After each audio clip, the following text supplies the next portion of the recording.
Hi, my friends. No fancy intro today, just jumping right in. This is Margaret Meloni, and it's the Death Dhamma podcast. And we are in our season where we're talking about equanimity and chaos. And today, I think I want to just talk a little bit more about chaos, because some chaos, I will say recently, has led me to have some anxiety. I don't know about any of you, if any of you ever deal with anxiety, but I had a little bit of chaos and anxiety this week. And I know that it's my practice that helps me to deal with this.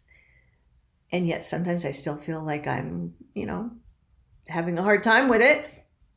But some ideas for all of us, because there are things, of course, in the practice that help me. And even on the times when I feel like, I'm still, dealing with chaos and I'm still having anxiety about it, I do really believe that my Buddhist practice is helping me, and that the anxiety is probably less than it could be, right? So, connecting with the Dharma. This is a way to regain focus and to regain calm, which again can help lead us to equanimity in a time of chaos, is, to reconnect with the Dhamma, to get back out a favorite passage or two from your Pali Canon, or do some of the things I've done recently, which is some searching for suttas that help in times of chaos, or, suttas that help with anxiety, right? And so getting reconnected with the teachings, getting reconnected with meditation, chanting. Chanting can be so helpful. If you're ever having that moment where maybe you're having a hard time even sitting down to meditate, although we'll talk about that right after this. If you're having a hard time sitting down to meditate, or, focusing during meditation, which, it's normal. We know thoughts arise and we try to label them and put them aside. But sometimes maybe there's that moment where you're feeling like maybe that's not exactly the right approach for you. What about chanting? Repeating. And whether I'll say official chants that our monks and nuns use or not, you might use a mantra and keep chanting that mantra to yourself over and over again. It can be very helpful. I do remember there was a time years ago when I was dealing with the death of two of my closest loved ones, and I was having anxiety. I look back now, I was having a lot of anxiety of going on a trip to take care of the personal affairs and the final services for my mother. And I was having a lot of anxiety around what was that going to be like. And someone gave me a mantra to chant to myself, which was, you are calm, cared for, and connected. And it was so helpful. And to this day, I still use it. And so you can bet that I was using it this last week. So try chanting or mantras. If you are able to reach out and help someone else, that can very much take your mind off of what is, I'm going to say angsting. I don't know if that's a word, angsting you. That helps sometimes what's angsting me. Community and Sangha. I had discussions with 3 very good friends over what I was angsting out. I'm going to keep using that. What I was angsting out over. 2 of them encouraging me to talk to the third, because the third person was, I'll say, a player in the drama, by the way, that I was creating in my head. Each of those discussions really helped center me and helped me get through my angstiness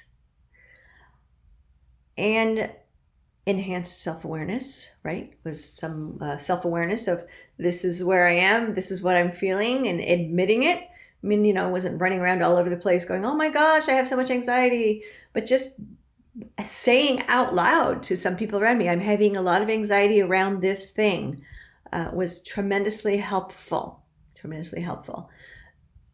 Some other things that can be helpful is to think about something you love, something you truly enjoy, and also see if you can try to spend some time doing that so that when you're having some anxiety and having trouble dealing with chaos, think about some things that bring you joy and see if you can find a way to participate in those things, even though you're feeling angsty. Keep moving. Movement is so important, and regular movement does help a lot. And you know what? In this past week, I'm having this challenge that I'm sharing with you a little bit about, I didn't exercise as much as I usually do because I was in the middle of transitioning from one exercise program to the other. And I think maybe I might have shortchanged myself on movement. Have good conversations. We already discussed that. See if you can do something that's creative, something that takes your mind off of, the black and white. Listen to music, dance, draw, journal, whatever it is that makes sense for you. And then be, true to who you are, for sure. And coming back to meditation, if sitting meditation isn't working for you, try just breathing. And when I say just breathing, hopefully you're continuing to breathe all the time, but we aren't always thinking about the breath. So what I really mean right now is to stop and take in a deep breath and let a deep breath out. Just stop and have some focused breathing. And another item I'm going to offer up is walking meditation. So take a nice walk at a steady pace. Don't necessarily listen to music.